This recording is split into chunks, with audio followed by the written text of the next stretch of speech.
A few things I learned from my interview with a cancer survivor.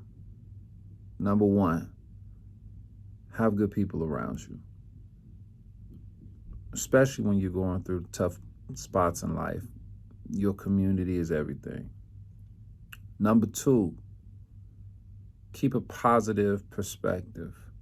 Now, this can be very difficult, especially in the face of certain adversity like cancer. But even if you're looking for a job or you're trying to get in school somewhere, your perspective matters. And number three, you got to have something to believe on and with.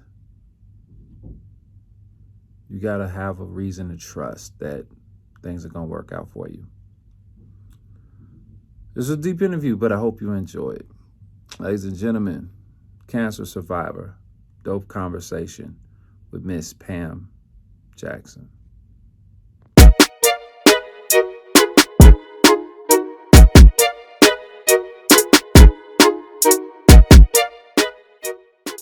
So take us back to that moment, right? The moment where, how did that even happen where you end up getting that diagnosis? Well, it was 2017, June of 2017. I was actually about to go out with one of my best friends. It was her birthday. We were at her home getting dressed, getting our makeup and stuff done, getting ready to go out. Right. Got out the shower, was put on my clothes. I felt a lump in my breast, random. I don't know where it came from. I don't know how long it had been there, but just lotion in my body. I felt a lump.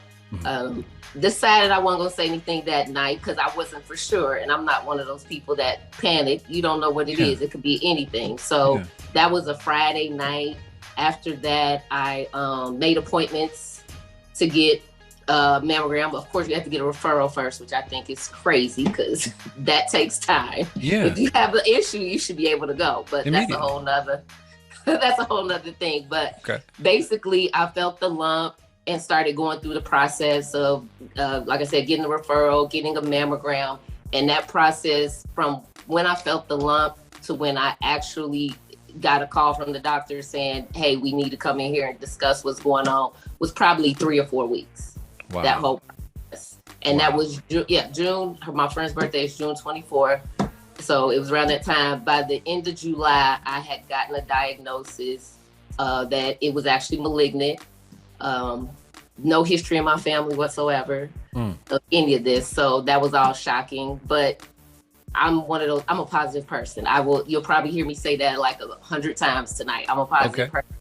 So even when the doctor told me, she called and I work from home. So she was like, I need you to come in the doctor's office, whatever. And I'm like, that don't ever sound good. But heading to the office, I called my mom, called one of my best friends. We prayed. And I was like, I'll call y'all after. So went in there, she told me what was going on. And she basically was like, you have a really good attitude. You're taking this better than some people would. And I'm a problem solver. When there's an issue, look, what's the next step? You done told me what my issue is. Yeah. Now what do I need to do going forward? And that's just the mentality that I had from the beginning. Was there ever a moment where you that positive attitude just kind of walked away and you just kind of dealt with the grit of the emotion? Oh yeah, absolutely. Like I'm tough, but I'm human. Okay. And I'm emotional. So I think one of the things that I realized when I was going through, first of all, my son was my motivation. Like I wanted to stay positive for him. At the time he was in the military, he was away, so he wasn't close by.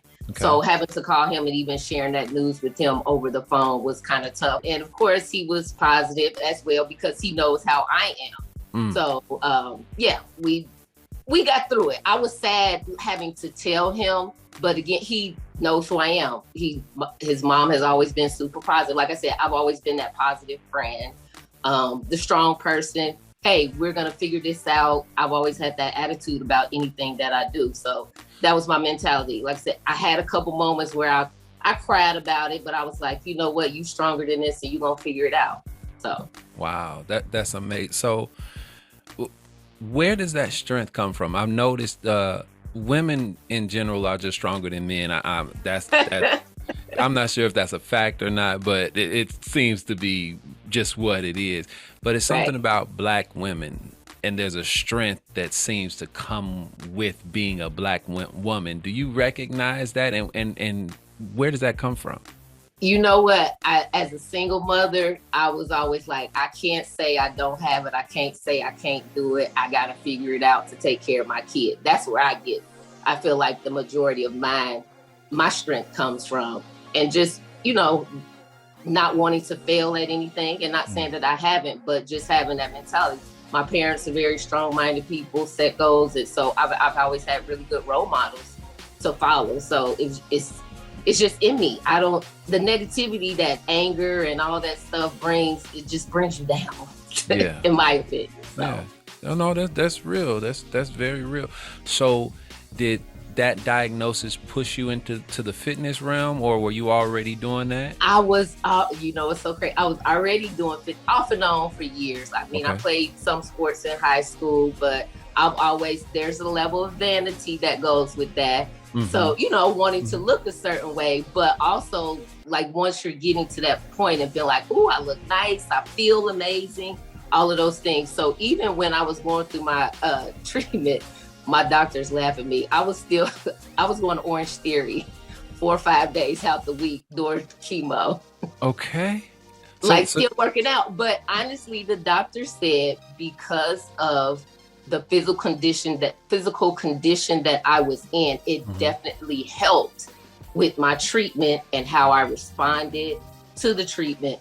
I didn't have any underlying issues like diabetes or high blood pressure or any kind of heart conditions, because that chemo would absolutely, take its toll on you. Yeah. So me already being in decent shape helped a lot. And the doctor said that, and staying active. It's interesting because what I'm hearing from you is that you're actually gaining emotional strength by strengthening your physical body.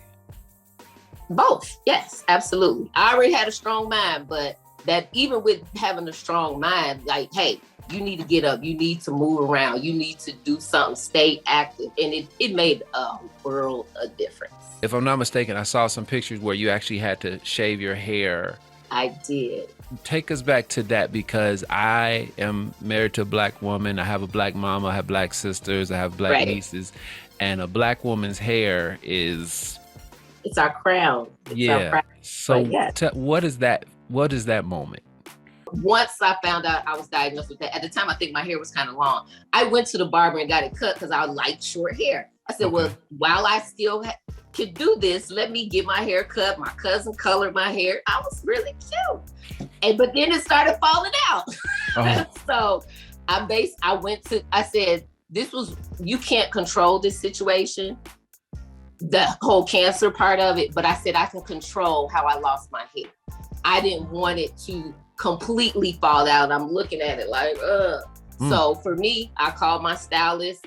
Once it started coming out, I want to say it was like a week and a half after my first treatment that it started coming more out in clumps. And I went to my stylist and I said, will you please just cut it all off? Because then I felt like I was controlling that part. Because I couldn't control the treatment, the sickness. I couldn't control any of that, but I can control shaving my head. So take us to the moment where the doctor says cancer free. We don't see any traces or anything. What's that feeling? I had surgery. I had a lumpectomy first in September. After that, I had 6 months of chemo. And then I did radiation for 30 days. I had 33 treatments, and you basically went there Monday through Friday, 20, 15 minutes, you're getting radiation. So my treatment all in all took about 9 months from when I started. I had surgery September. I started chemo in November. I was done in March. I did radiation in May, and I was finished by June. So I felt like my cancer was gone after I had the surgery. Everything after that was preventative to make sure there was nothing else in there. So in my mind, I was already cancer-free after my surgery. In my mind, I was just going through the other parts of it. So I kept that kept me, again, in a positive space, because I'm like, I'm already cancer-free. This is just a formality of going through it. I just have to go through this and then I'm gonna be okay.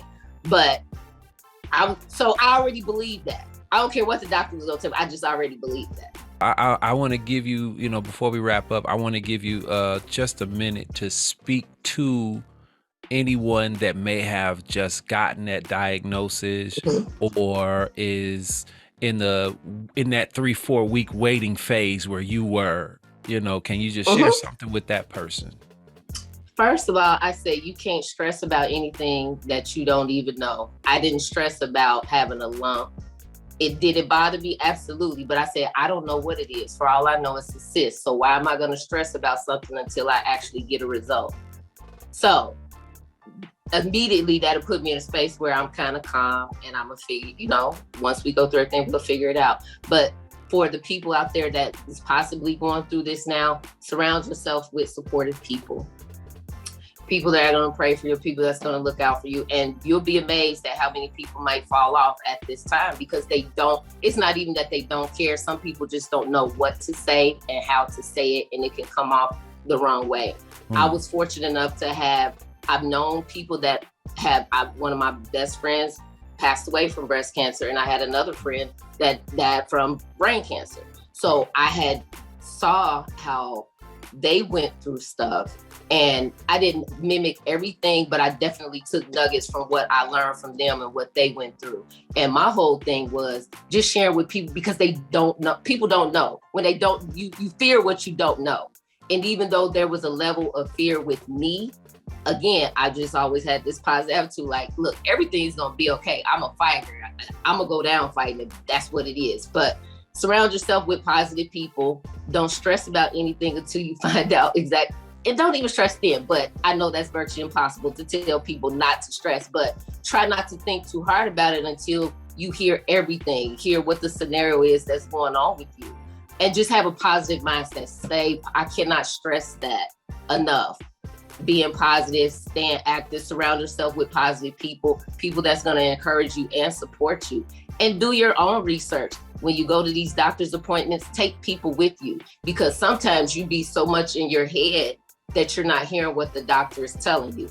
Have one of your friends there taking notes and have these questions out ahead of time, because these doctors have gone through this. They know what to say. Yeah. You don't know what to ask because this may be new for you. So always asking questions, doing your own research. Look, don't do a deep dive because you might scare yourself.